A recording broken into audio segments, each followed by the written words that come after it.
Pandemonium Reigns.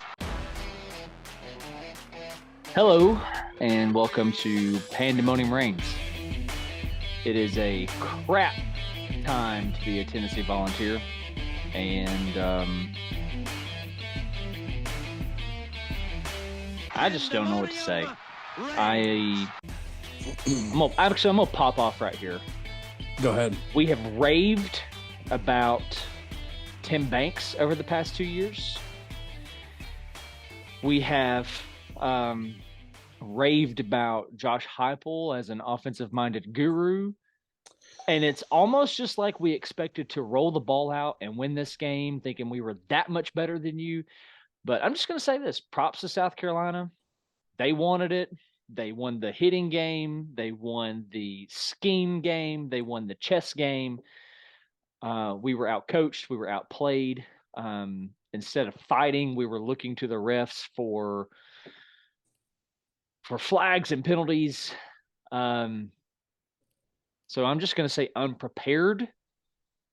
That's a big theme. And just a piss poor performance. Congrats to South Carolina, but what a just piss poor performance. I mean, garbage, absolute garbage of a performance from top to bottom. And to rub salt in the wound, we've lost Hooker. Yeah. No. I agree with everything but what you said, except maybe about, I'm trying to think of when I raved about Tim Banks. And listen, like, I'm so irrational right now that it's possible to not has just removed any of those feelings I've had for him out of the picture. It's totally possible. I haven't been this mad since the Georgia State loss. And I mean, for me, like I said, in my irrational state, I'm right there at that point because the freaking playoff was on the line. Yeah. It's not a, year. Yeah, it's actually, it's year two, just like it was then in 2019. But the freaking playoff was on the line when you've already went 9-1 against a pretty tough schedule, like you have every year if you're Tennessee. I agree with what you said, completely outcoached. We let South Carolina capture the moment. And now I'm wondering, what is this team when they go on the road? Because this, like they said on the broadcast, is the first not game on the road, which is crazy to think about since it's November and is the 11th game of the season. But what is this team on the road at night? We didn't get probably a ton of those opportunities last year. We got Florida, but they were a different team at that time, even though they didn't finish strong. What is this team at night? What is Tim Banks? What is Willie Martinez doing? What was the offense at times? Like I said, I'm as mad as I was against Georgia State, and that's saying so much. Well, 21, we kind of fell in love with Tim Banks. And maybe it was just because he was off the cusp of a terrible Jeremy Pruitt defense. And yeah. But for Banks just to keep calling the same thing that he called all night, you and I said it 1,000 times through text messages throughout this game, the same stunt was called on the defensive front. And that's not a Rodney Gardner thing. That is a Tim Banks call. Tim Banks makes that call. Really, Gardner's only duty on the sideline is substitutions, rotations, stuff like that, and communicating to the rest of the defense coordinators, the rest of the defensive coaches, kind of what he sees, stuff like that, and just not a single adjustment, even coming out of halftime. Their first offensive possession, we ran that same cotton freaking picking stunt, and South Carolina was just picking it up. They weren't switching. We were running into the blocker. Yeah. Running into the right guard. It was constantly off the right guard and the right tackle. So I don't know. I don't have any words. And again, just to rub more salt in the wound, Spencer Rattler was 8 touchdowns, 9 picks coming into this game, and this dude threw 5. He threw 5. He threw more than half of what he's done all season. So it just terrible performance. And the only thing I know to say is props to South Carolina. They obviously wanted it. I'm not convinced we wanted it. The only kind of like emotion, I guess you could say, I saw out of us was Kamal Hadden, who would not stop running his mouth even after getting beat. And Tillman, constantly looking for some kind of PI call. Yeah. Other than that, I thought we looked lifeless and dead. And I don't ever want to see the orange helmets ever again. No. Don't bust them out ever again, because Don't give me that crippled. garbage ever again. That Yeah. was embarrassing. So throw those away. Be done with it. And here's the only thing. Here's the only thing I know how to spin this and make this positive. If I were to ask you going in the season, hey, we're going to be 10-2. Yeah.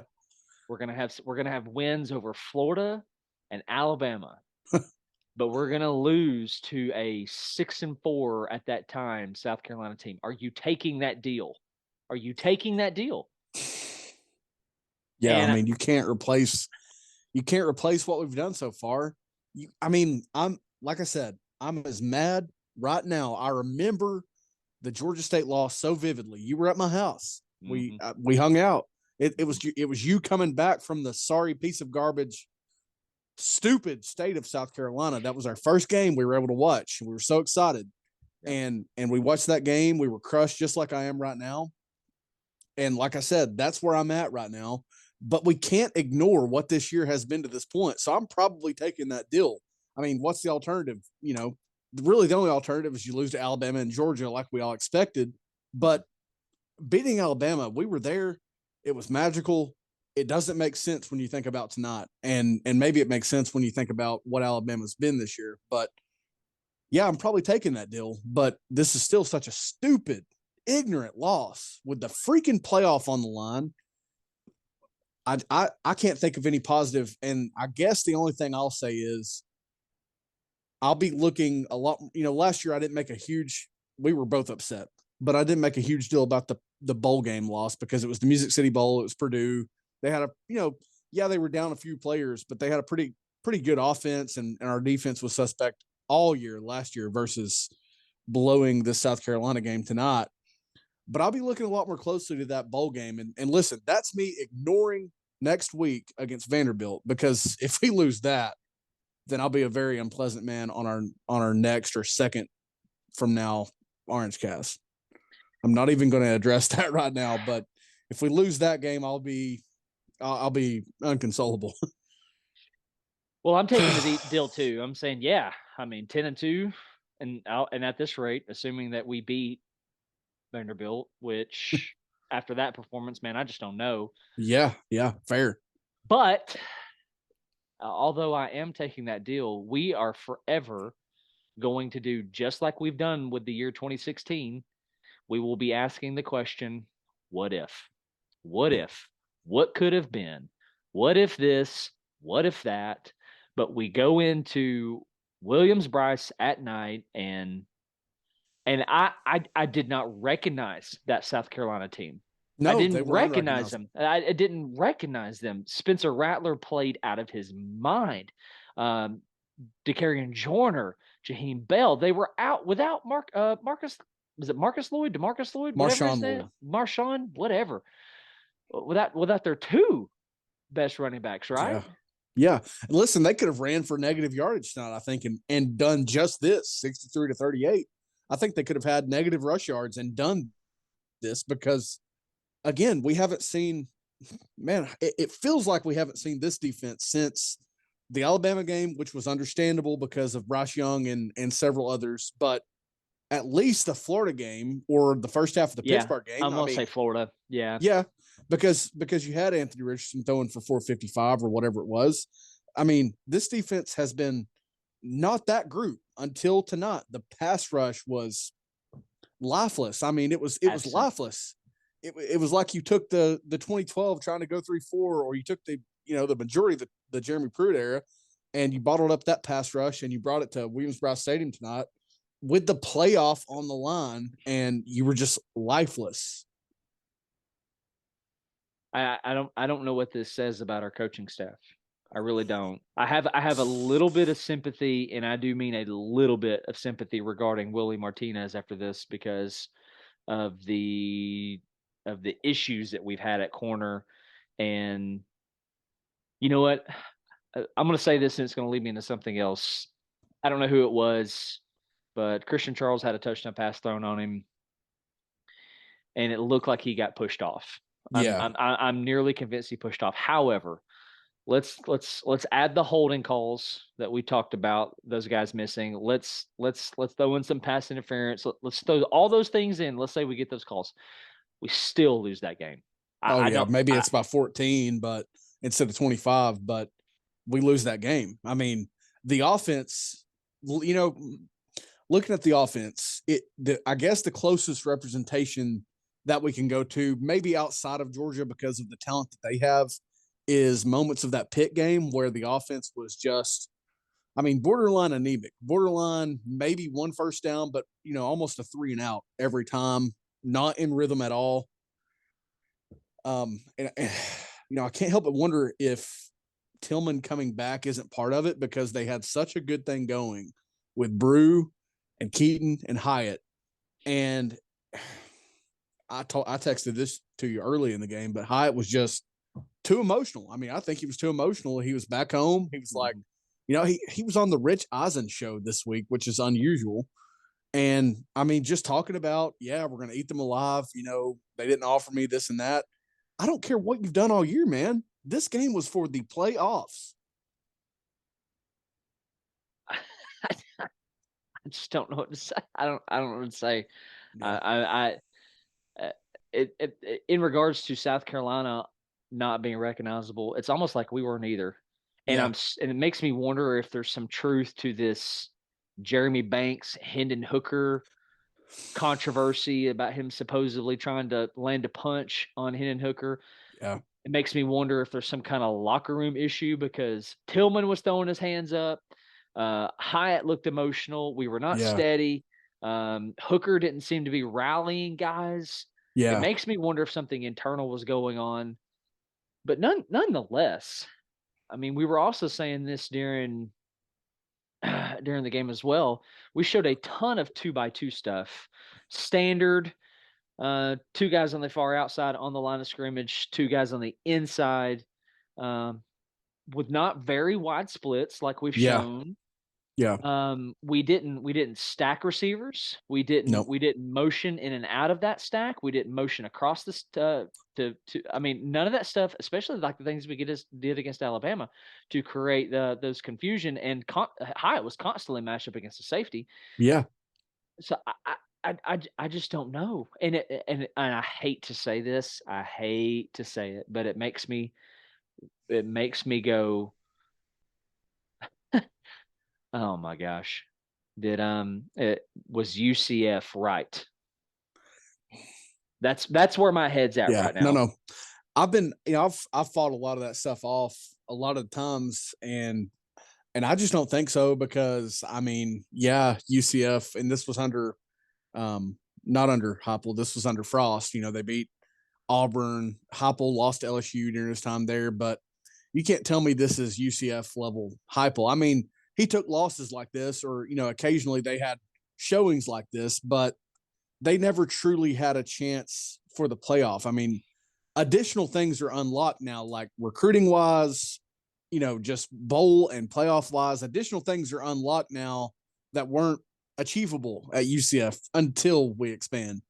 I mean, I've been fighting off, and I've been triggered by people that make those remarks and things at times, but I mean, you just can't tell me. I mean, either something had to happen internally this week, which is just, maybe it does go back to the coaches. I honestly, I don't know, but how do you combat that as a coach if there is a flare up in practice and it causes such a disarray like today? How do you even combat that? That seems almost unprecedented. I know that practices get heated and things, but I mean, with this much to play for, I don't know how you would have that happen in week 11. Especially with the older guys that we have on this roster. Absolutely. Somebody has to step up and say, "Hey, it's time to get our heads out of our rear ends, and fix this." But I'm more so talking about those UCF fans who were saying he runs stuff in his stubbornness. He does not back off of it, and it's like he does not make adjustments. Watch him; he will not adjust. And this is twice now this season where we've seen him not adjust. I'm failing to remember the other occasion, but I do remember having this conversation saying, Georgia. We just didn't make adjustments. We came out on both sides of the ball, just almost like in our stubbornness, and said, hey, here's what we're going to do. If you're going to stop it, you're going to stop it. Yeah. But it was more so, I thought, coaching problems on the defensive side, but offensively, I mean, I would have said, and I almost made a post on social media regarding this, but because we highlighted this in our preview show for this game, the things that South Carolina was going to have to do to beat us were play beamer ball, get some things on special teams, run the ball in order to not be one dimensional and to continue to put drives together. And there was another thing, and I don't even remember. But they didn't need every one of those things. They just didn't need it. They threw all over us.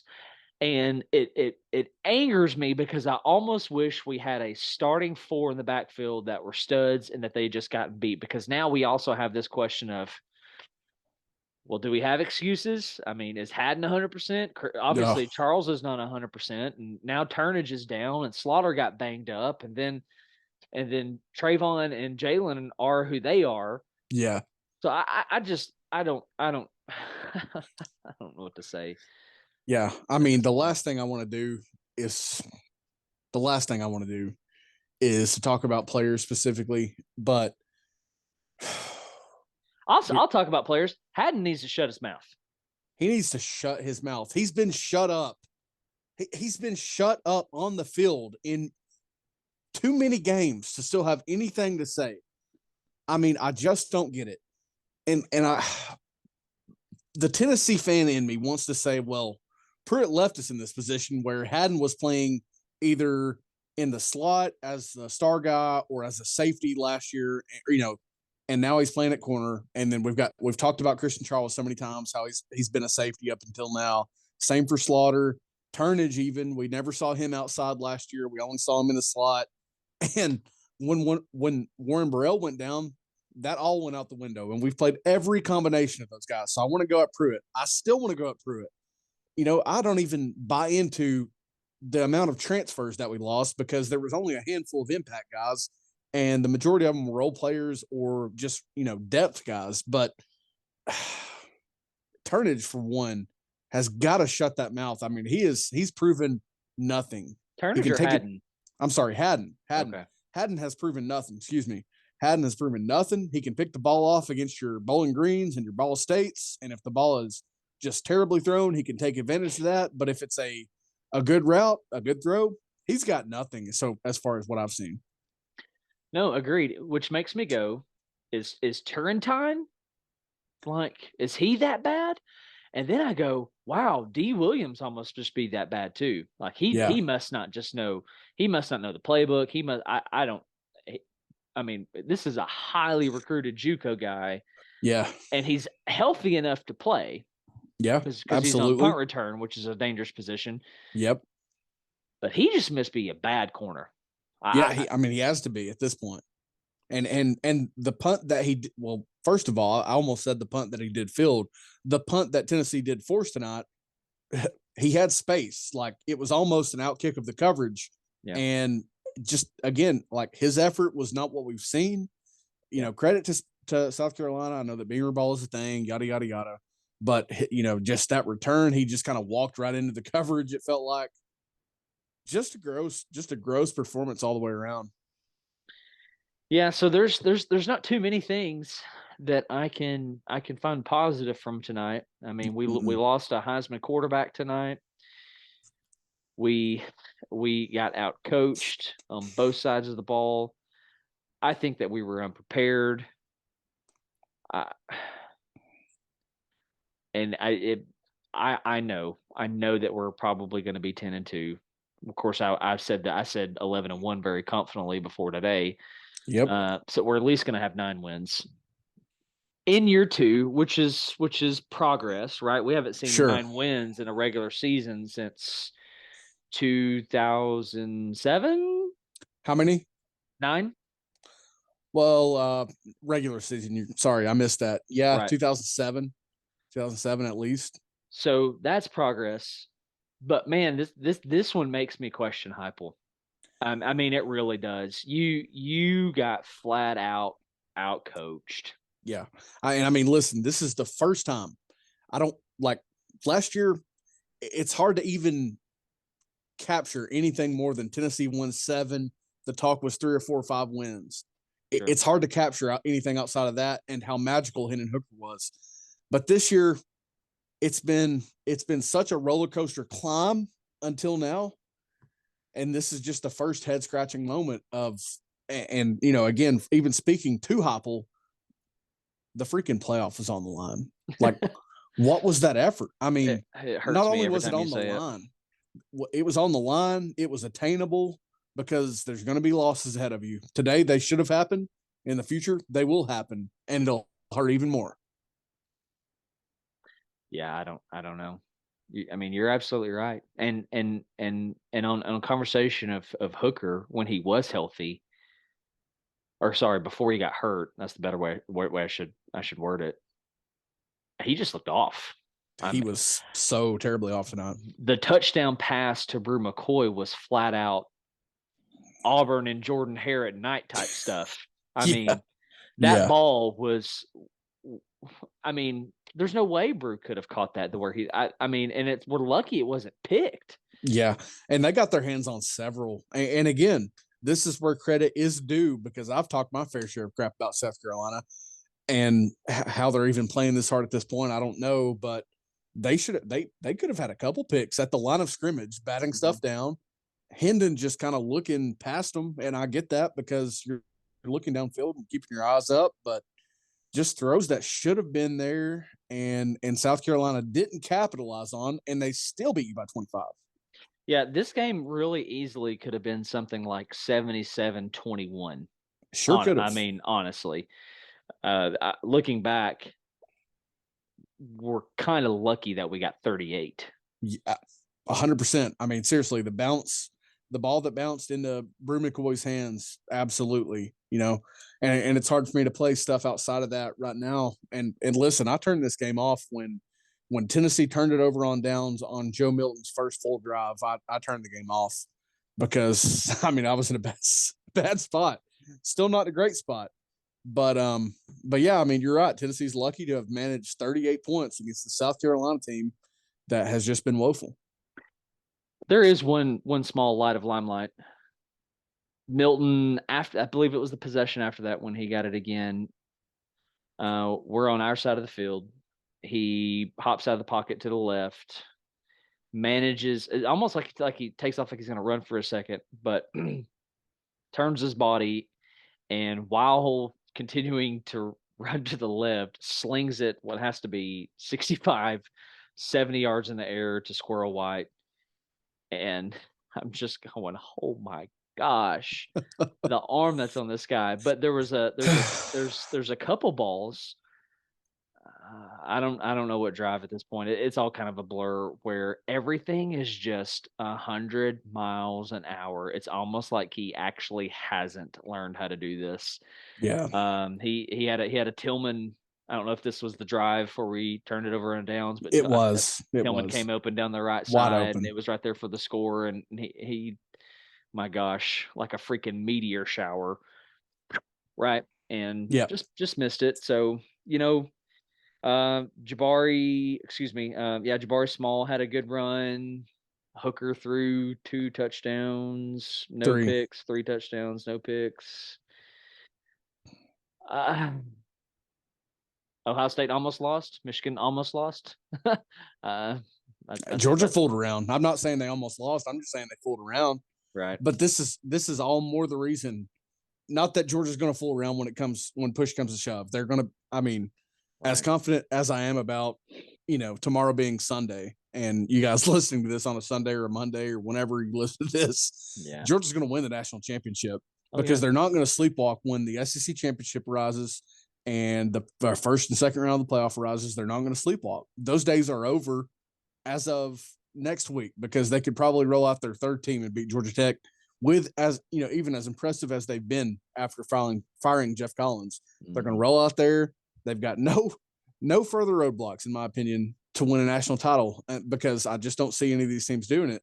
But this is why you have to get in the chase, because again, if the game starts like it did in Athens and they turn the ball over early, you turn that into a touchdown. This is how you win a championship.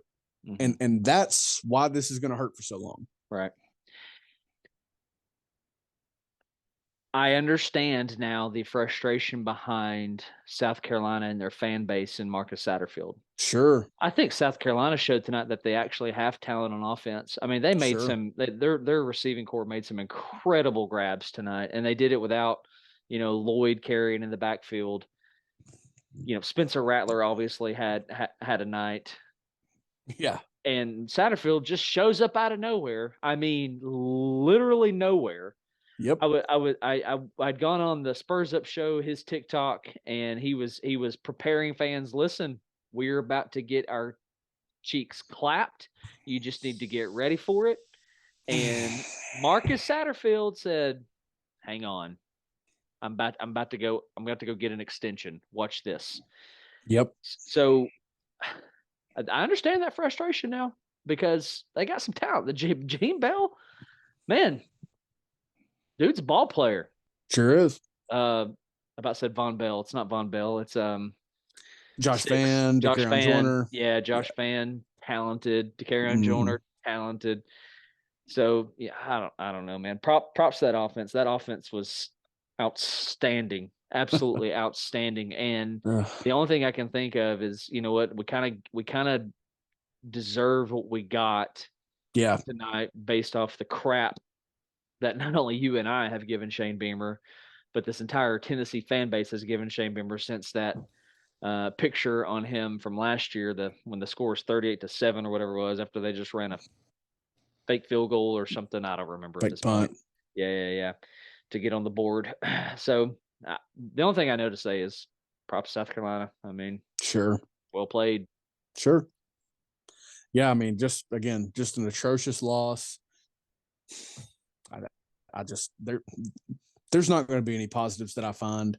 Like I said, if Tennessee pisses away a 10-win season and the best possible bowl against Vanderbilt, then this is not going to be a fun off season. You're not going to want to subscribe and share and listen, other than for the Michael meltdowns. That'll be a trademark if we lose to Vanderbilt. Yeah.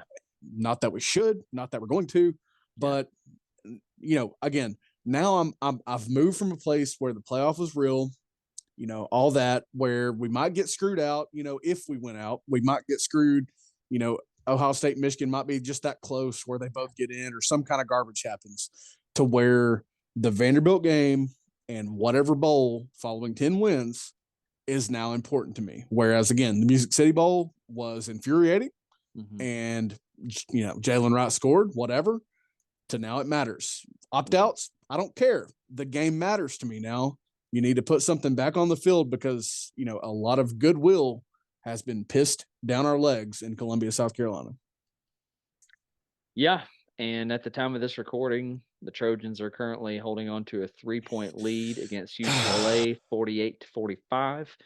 Got to like their chances if to get into the playoffs if they just win this game. I think with the Tennessee loss here today, TCU is in, right? Oh man, shoot! Take next week off and just win your Big 12 championship, and you get in probably. I mean, so and in this case, as far as we go, since this is an OrangeCast and we're talking Tennessee, we're staring at the Sugar Bowl. Is that right? That sounds right. Not it'll be interesting to see who gets drawn. But again, it matters a whole lot more now than it did before to me. I mean, I guess I could go to LSU. It could. That's true, because they're going to be your SEC championship game loser. I mean, look at what they've done since beating Alabama. It looks like their Super Bowl was in Death Valley at night against Alabama. This is just unbelievable. Let me check out South Carolina's losses real quick, just to make sure that we're still going to finish second in the East. And we are. We've got it. Yeah, we're 5-2 in the conference. That's going to put South Carolina at 4-4. What do you expect this to drop to? Assuming, excuse me here, that USC wins this game. Minute and a half left. They're up 3. We're going to wrap this show up in 10 minutes. So thanks for hanging out with us. Go ahead and like this video, subscribe, follow us. Appreciate you hanging out with us. Let's be sad together. Let's moan together. Let's hurt together. It's a great day to be a Tennessee Vol. If USC wins this game, where do you think that we fall to? What does, make your pick on Ohio State, Michigan next week? I think the playoff picture just became really clear. Oh yeah, the playoff is easy now. TCU should be excited now. I mean, like they should be as excited as we would have been if they lost and we won. Mm-hmm. Like that's where they should be at right now. Like their ticket is just punched, just went out, and they're in. Yep. But Ohio State is more explosive than Michigan, but Michigan plays a brand of football where if their run game is working, they're going to be hard to beat on that day, and their defense is not too shabby. Sure. And Ohio State has been lackluster here in the last few weeks, but it's also hard for me to not believe that both teams have been looking ahead to this game. I mean, Ohio State, I think, has been looking ahead to this game longer than Michigan has based on some of their results and things like that. Mm-hmm. But I felt for multiple weeks this season that Michigan was going to win this game, which worried me when I was considering Tennessee getting the playoff, because I know how much the media and the committee loves Ohio State, and would they again lose a close game and get in ahead of Tennessee at one loss apiece? Mm-hmm. But I'm gonna roll with Michigan in the game, and I'm gonna say that Tennessee, man. I mean, gosh, you're talking about potentially. Let's see, we've got 6, 7, 8, 9 that have won so far today in the CFP rankings. And you've got Utah, who is 10, playing Oregon, who is 12. In between them, you've got Penn State, who beat up on Rutgers today. So I look at that 10 range to where Tennessee might fall, which sucks. Yeah. It just blows. I just don't know another way around it.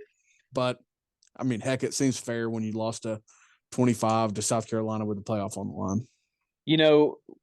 Let's say that game next week between Ohio State and Michigan is lopsided in either direction. I don't think it matters. Yep. You could have a Georgia. Let's just say it's an Ohio State win.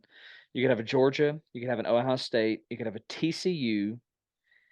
And if Southern Cal loses tonight, you could be staring at Clemson back in that 4 spot if they win the ACC title game.